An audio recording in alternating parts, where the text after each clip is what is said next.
চোরে নিয়ে গেছে মাছ ধরে, কি করব এখন? মন খারাপ করাই যায়।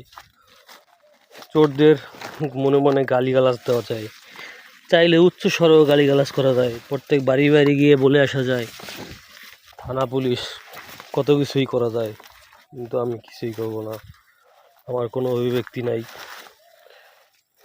চোরে নিয়ে গেছে মাছ ধরে, পুকুরে কোপা ছিল, বাঁশ খুঁটি ডালপালা সেগুলো তুলে নিয়ে মাছ ধরেছে।